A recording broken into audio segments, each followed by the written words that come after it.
우리 하나님의 말씀, 우리 다 함께 말씀을 그에게 보면은 하나님의 말씀을 나 3분의 1을 서서 읽었더라고요. 하나님의 말씀 읽을 때. 지금도 이스라엘 백성들은 하루 종일 서서 읽습니다. 계절이 되면, 절기가 되면. 그래서 우리 서서 하나님의 말씀을 이 시간 공독하겠습니다. 누가복음 6장 38절, Luke chapter 6, 38, 다 함께 읽겠습니다. 주라 그의 아들 너에게 줄 것이요 곧 후일되어 누고 흔들어 멈추도록 하여 너에게 안겨주리라. 너희의 아들은 그의 아들이고 너희도 하나님을 보러 받을 것이요. 우리 영어도 같이 있습니다. Give and it will be given to you. A good measure, pressed down, shaken together, and running over, will be poured into your lap. For with the measure you do, it will be measured to you. 아멘. 함께 하겠습니다. You may sit down. 하나님의 말씀이죠. 믿음의 씨를 뿌리면서 합시다. 크리스찬은 주어야 한다고 했습니다. 그런데 거기서 빠지지 말아야 할 것이 있다고 말씀을 드렸습니다. 지난 시간에. 크리스찬은 그냥 주는 것이 아니라 기도하고 주어야 한다고 말씀드렸습니다. 그리고 주고 나서도 우리는 기도해 주어야 합니다. 그것이 너무 중요한 거예요. 사람은. 크리스찬은 무엇을 남에게 줄 때 먼저 기도를 해줘야 되고 감사함으로 하나님께 기도받는 사람들을 위해서 받는 사람들을 위해서 우리가 기도하며 주어야 합니다. 그러면 지각에 대한 하나님의 평강이 그리스도 예수 안에서 너희 마음과 생각을 지키시라고 성경은 말씀하고 있습니다. 그래서 빌립보서 4장 6절 10절에 보면 아무것도 염려하지 말고 오직 모든 일에 기도와 간구로 너희 구할 것을 감사함으로 하나님께 아뢰라. 그러면 모든 기각에 대한 하나님의 평강이 너희 마음과 생각을 지키시리라 이렇게 말씀하고 있습니다. 지난 시간에 말씀드린 것입니다. 그리스도인은 기도하며 주는 삶을 살아야 한다고 예수님께서 말씀하신 것입니다. 그런데 어떻게 우리가 주어야 하나님께서 받으시는가? 사람이 받는 것이 아니라 하나님이 받으실 만한 그 드림이 되어야 된다는 것입니다. 사람이 무엇이나 무조건 준다고 해서 좋아하지 않습니다. 계산이 잘 되고 생각이 많은 사람은요, 왜 저것을 나에게 주고 왜 어떤 생각을 가지고 나에게 줄까라고 생각하는 사람도 있고요. 왜 나에게 준다 생각하는 사람은요, 받는 것조차 신경 쓰고 좋아하지 않기 때문에 아예 받은 것을 싫어하는 사람도 있습니다. 그리고 자신이 가진 것이 없는 사람은요, 무엇을 주면은 사람을 무시한다고 생각하는 경우도 있습니다. 어떤 사람은 갖고도 기분이 나빠지는 경우도 있고요. 사람이 받는 것이 물질이든 마음이든 그건 상관이 없는 것 같아요.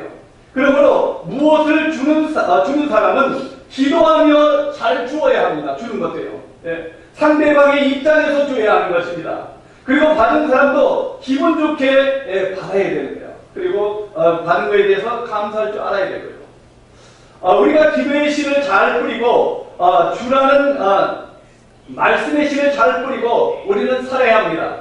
그리고 오늘은 믿음의 씨를 잘 뿌리며 살아가야 한다는 것입니다. 믿음의 씨. 누가복음 5장 1절에서 11절에 보면 여러분이 다 아시는 이야기입니다. 하루는 예수님께서 게네사렛 호수가에서 말씀을 하시는 것입니다. 그때 많은 사람들이 예수님의 말씀을 들으려고 몰려왔습니다. 말씀하시기 전에 어부들이 두 척의 배를 대어놓고 그물을 씹는 모습을 예수님께서 보셨습니다. 예수님께서 이들을 보시고 베드로에게 배를 물가에 띄우라고 이렇게 말씀하십니다. 그리고 그 배에 태웁니다. 본인이 타시는 거죠. 혼자. 그리고 군중을 향해서 말씀하신 것입니다. 게네사렛 호수에 보면 거기 가보면은 반대편이 언덕, 산으로 이렇게 되어 있습니다. 그렇기 때문에 배에서 산을 향해서 얘기를 하잖아요. 그런 소리가 쫙 퍼져갖고요. 마이크 없이도 잘 들려요. 수많은 관중이 그 예수님의 말씀을 들으신 것입니다. 이 베드로도 마찬가지고 그 말씀을 들은 거예요. 예수님께서 배에서 무리를 가르치신 후에 이렇게 말씀합니다. 시몬에게 이제 깊은 데로 나가서 그물을 내려 고기를 잡아라 이렇게 말씀합니다. 예수님께서는 그 시몬의 배가 비어있는 것을 보셨습니다. 시몬과 친구들은요 밤새도록 고기를 잡았지만 잡지 못하고 지쳐서 이제 그물을 씻고 있었던 것입니다. 그런데 예수님께서 밤새도록 지친 그들에게 나가서 뭐라고 해? 고기를 잡으라는 거예요. 어부들에게서 그 당시에 생선은요, 그 고기는요, 먹고 사는 중요한 수입의 수단입니다. 어부들은 그렇잖아요. 그런데 베드로는 그날 한 마리도 못 잡았다고 성경은 말씀하고 있습니다. 그 동업자라고 나오는데요, 동업자들과 요한이나 그때 예수님께서 깊은 데에 그물을 내려 고기를 잡으라고 하시는 것입니다. 그런데 시몬은 그 예수님의 말씀에 의지하여 그물을 내렸습니다. 그리고 수많은 생선들을 고기를 잡았습니다. 그물이 찢어질 정도로. 그때 그래서 베드로의 동업자인, 성경에 동업자로 나옵니다. 친구가 아니고 동업자를 불렀습니다. 시몬은 친구들과 함께 생선을 잡아 올렸습니다. 두 배의 고기가 가득 찼어요. 한 배에 하나에 잡았는데 동업자인 야고보와 요한도 성경에 보면 놀랐다고 말합니다. 어떻게 그런 일이 있을 수 있는가? 이 사건이 있을 후에 중요한 사실입니다. 베드로는 어떻게 반응했나? 이것을 우리가 알아야 합니다. 그 이전까지 그들도 배를 잡고 나와서 예수님께서 하신 말씀을 들었습니다. 그러나 그분이 하나님의 아들인 것을 인정하지 않았었어요. 사실 예수님께서 주님이심을 깨닫지 못했습니다. 그들은 예수님이 한 분의 훌륭한 분이라고 생각했던 것입니다.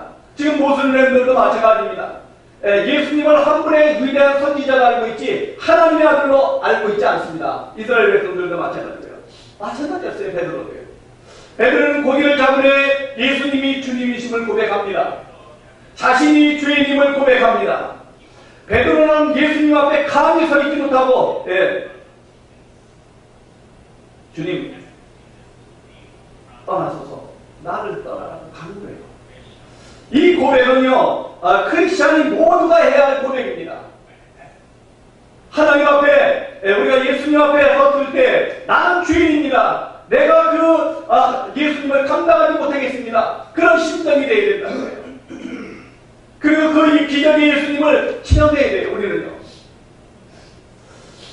많은 교회는 다니고 하지만 예수가 주인이 되심을 고백하지 않고 예수님이 주인으로 살지 못하는 경우가 너무 많습니다. 베드로도 그랬던 거예요. 이 장면에서 아주 중요한 부분이 있습니다. 예수님께서 베드로에게 배를 빌려달라고 했을 때 아무 생각 없이 배를 빌려드렸습니다. 예수님께서는 빈배를 보신 것입니다. 그 배가 예수님께서 말씀을 가리키는 강단이 된 거죠. 말하자면요. 예수님께서는 그 배에 생선 한 마리도 없는 것을 보셨습니다. 예수님께서는 가르친 것을 마치자마자 배를 빌려준 베드로에게 지금 나가서 고기를 잡으라는 것입니다. 베드로는 예수님께 그 빈배를 빌려드린 것입니다. 그런데 그 배에 생선이 가득 차게 되었다는 이야기입니다. 여기서 바다는 사람이 살아가는 삶의 현장이라고 말할 수 있습니다. 바다는 저와 여러분이 사는 가정, 직장, 사업자가 될 수가 있습니다. 그 바다라는 배에서 삶의 수단이 되는 것은 그 배가 되는 것이에요.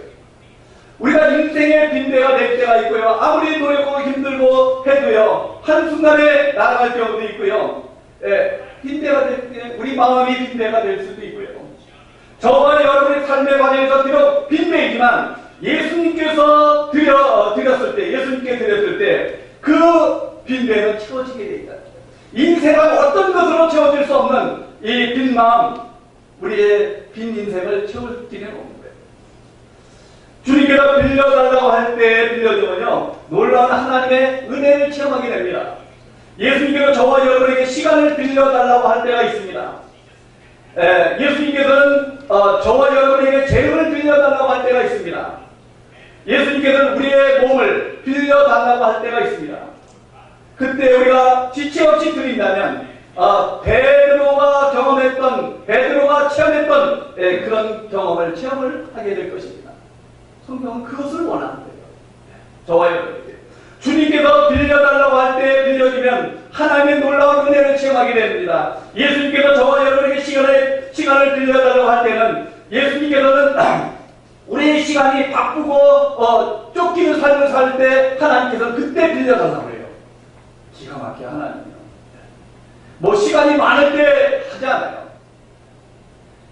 왜냐하면 그 시간 가운데 하나님을 만나는 거예요. 정말 예수님이 나의 주인이 되신다면 내가 주인이 빌려달라고 할 때 빌려드리게 되는 거예요. 당연한 거예요. 그런데 그렇지 않잖아요. 내 거라고 생각하기 때문에. 예수님 앞에 나는 주인일 수밖에 없다는 사실을 우리는 분명히 알아야 돼요. 감히 그 주님 앞에 설 수 없는 존재임을 우리는 깨달아야 되는 거예요. 만약 크리스천이 이 경험이 없다면, 하나님, 예수님을 하나의 지시적인, 역사적인 예수님으로만 알고 있는 거예요. 그 지시적인 예수님은 나의 삶을 바꿀 수가 없어요. 나의 죄를 사할 수가 없어요. 그 지시적인 예수님은요. 크리스천은 반드시 이 베드로가 체험했던 것과 같은 체험을 해야 돼요. 그것이 이제 날마다 우리 삶 가운데 체험되어져야 하고요. 크리스천이 예수님의 요구에 응답하신다면 내가 주인임을 깨닫게 될 것입니다. 예수님께서 주인이심을 깨닫게 될 것입니다. 신앙생활에서 가장 중요한 경험이 되는 거예요. 어떤 기적이나 이적을 체험하는 것보다 이것이 경험되어지고 체험되어야 돼요. 주님이 나의 주인이고 나는 그 주님 앞에 주인이라는 사실을. 그 외에 우리의 모든 필요가 그렇다면 하나님께서는 모든 필요와 쓸 것을 채우시는 하나님을 경험하게 되는 거예요. 사도 바울은 이런 사실을 체험했습니다. 그는 감옥에서 성도님들에게 확진하고 이렇게 편지를 씁니다. 사도 바울은 예수를 만난 후에 자기가 배운 지식, 그의 배경, 그의 가진 천막 만드는 기술 등 모든 것을 버린 것이 아니라 주님을 위해서 드려졌어요. 주님을 위해서. 사실. 그래서 하나님께서는 그의 모든 쓸 것을 채워주셨다고 성경은 말씀합니다. 바울은 모든 쓸 것을 받고 체험하고 확신 가운데 감옥에서 그것도 빌립보 성도들에게 편지를 보낸 것입니다. 나의 하나님 그리스도 예수 안에서 영광 가운데 그 풍성한 대로 모든 쓸 것을 채우십니다. 우리 한번 읽어보겠습니다. 나의 하나님 그리스도 예수 안에서 영광 가운데 그 풍성한 대로 너희 모든 쓸 것을 채우십니다. 우리 영어도 같이 읽어보겠습니다. And my God will meet all your needs according to His glorious riches in Christ Jesus. 하나님께서는요, 이 그리스도 예수 안에 있는 저와 여러분의 모든 쓸 것을 채우시는 분입니다. 그래서 걱정할 거 없어요. 살아가면서 그러니까요. 내 풍성함이 아니라 하나님의 풍성한 대로 모든 쓸 것을 채우신다는 거예요. 내 필요한 것이 아니라 하나님의 필요에 의해서 나의 필요를 채워주신다는 거예요. 우리는 보통 내 쓸 것, 내 필요를 채워달라고 강조합니다. 그렇지 않습니다. 하나님의 필요한 대로, 하나님의 풍성한 대로, 하나님께서 내 기준으로 나의 필요를 채워주시는 것이 아니라는 사실을 우리는 알아야 돼요. 크리스천의 모든 필요는 하나님의 기준으로 채워주신다는 사실입니다. 하나님의 기준. 내가 생각한 것보다 더 사실이에요. 더 많이. 만약 하나님께서 원하시는 것을 하기만 하면요, 우리의 모든 문제는 해결해 주십니다. 하나님께서 원하시고 요구하는 것이 어렵거나 힘든 것이 없습니다. 사실이요. 부모가 자녀들에게 힘든 거 요구합니까? 아니에요. 잘 되라고 요구하고요, 잘 되기를 원하는 거예요. 하나님께서는 그 사람 각자에게 요구하는 것이 다릅니다. 만약 하나님께서 원하시는 걸 하면은 하나님께서 분명히 그거 외에 다른 것으로 채워주신 것을 볼 수가 있습니다. 그래서 하나님께서 저와 여러분이 요구하실 때 우리에게 필요한 것이 있다는 것을 알고 요구하시는 거예요. 사실이요. 하나님께서 우리 심장 태도를 살피시는 하나님이라고 말씀합니다. 성경에 보면은요, 하나님께서는 우리의 필요와 물질의 필요, 마음의 걱정, 염려를 다 아시는 분이라고 성경은 말씀하고 있습니다. 마가복음 10장 30절이나 누가복음 12장 7절에 보면은요, 하나님께서는 사람의 머리카락도 다 세심받아야 된다고 말씀하고 있습니다. 그러니까 제 마음은 더 빨리셔요. 머리카락이 없어도. 빨리셔. 여러분보다. 그런데 전지전능한 하나님께서요, 베드로와 같이 우리는 들이시는 하나님, 전지전능 하나님께 들이시는 지혜가 있어야 돼요. 그때 요구할 때마다. 만약 하나님께서 저와 여러분의 시간을 요구하신다면요, 우리가 시간에 쫓기며 살고 있기 때문입니다. 그래서 요구하시는 거예요. 만약 저와 여러분에게 물질을 요구하시면 우리에게 물질이 필요하시기 때문에 물질을 요구하시는 거예요. 만약 하나님께서 교회와 주님을 위해서 육체적으로 봉사를 원하시잖아요. 그럼 그 사람은 저와 여러분에게 육신이 약해지고 있거나 아프기 때문에 주님의 몸된 교회를 위해서 봉사하고 몸으로 힘쓰라고 말씀하십니다. 여러분 아프신 분들이요 진짜 교회를 위해서 헌신하고 봉사하잖아요. 힘들고 어렵지만 하나님의 때가 되면요 깨끗이 고쳐주셔요. 그거는 제가 경험했기 때문에 알아요. 그때 교회가 다른 사람을 위해서 몸을 드리고 봉사를 하잖아요. 그러면 하나님께서 고쳐주시고 강건한 육체가 되시는 것을 경험하게 됩니다. 그리고 정신적으로 문제 있는 사람들은요 그 정신적인 문제 있는 사람을 도와주거나 그 사람들을 위해서 기도하고 하잖아요. 자기 자신도 고침받고 그 사람도 고침받게 돼요. 하나님의 원리예요. 안 될 것 같죠? 네. 그런데 그렇지 않습니다. 자기 자신만을 생각하기 때문에 그러는 거예요. 네. 영, 혼, 육이 다 마찬가지입니다. 만약 하나님께서 저와 여러분에게 말씀을 보시기를 원하잖아요. 그럼 우리에게 필요한, 저와 여러분에게 필요한 말씀이 있기 때문에 내 말씀을 보라는 거예요. 하나님의 삶을 통해서 기도하라. 소리를 듣거나 그 생각이 나면요. 우리에게 기도할 필요가 있기 때문에 기도하라고 하는 거예요. 환경을 통해서 사람을 통해서 기도하라는 음성이 들립니다. 그러면 기도하면은 반드시 그 문제를 쉽게 해결할 수 있고요. 그걸 통해서 은혜를 받게 되어 있습니다. 이게 하나님의 방법이에요. 하나님께서 저와 여러분에게 예수 그리스도 안에서 영, 혼, 육의 모든 필요를 채워주시길 원하시는 분이에요. 하나님 아버지. 그런데 저와 여러분이 가지고 있는 것을 드릴 때 그것이 내가 사람한테 드리는 것이 아니라 내가 하나님께 드리는 것이 돼요. 진짜 내 자신을 위해서 우리는 대부분 요구하거든요. 근데 내 자신을 위한 것이 아니라 진짜 진심으로 하나님께 드리는 마음이 있으면요 하나님께서 그 마음만 보시고도요 채워주시는 것을 볼 수가 있어요. 그리고 우리가 드리는 것이 하나님을 위해서 쓰임을 받게 되어야 돼요. 그러면 하나님께서 그리스도 예수 안에서 반드시 우리 영, 혼, 육을 누르고 흔들고 넘치도록 하여 너에게 안겨주리라. 오늘의 말씀이 이루어지는 거예요. 두 번째 하나님께 요구하시는 것이 내 상식에 맞지 않더라도요 말씀대로 드려질 때 베드로와 같은 체험을 하게 되는 것입니다. 사실 베드로는 평생을 고기잡이로 어부로 지냈습니다. 베드로의 상식으로 그 어부의 상식으로는요 고기를 잡을 수 없어요. 예수님 말씀대로 한다면요. 수십 년 동안 그 호수를 어려서부터 너무나 잘 알고 있는 호수인데 언제 고기가 많고 모이고 어디에 고기가 많은지 알고 있거든요. 그런데 그날은 한 마리도 못 잡았는데 또 예수님께서 하신 말씀 바다에서 깊은데 고기 없습니다. 그것도 낮에 아침에 그 동업자인 요한과 야고보도 그냥 빈대로 돌아갔잖아요. 이때 예수님께서 깊은 데로 낮에 그물을 내리는 거예요. 그리고 고기를 잡으라는 거예요. 어부의 상식으로는 도대체 많지가 않습니다. 그런데 예수님이 말씀하셨기 때문에 그 말씀에 따라 그 말씀이 조금이라도 이제 포기하는 심정을 했겠죠. 내렸어요. 이때 하나님께서 일하고 역사하시는 거예요.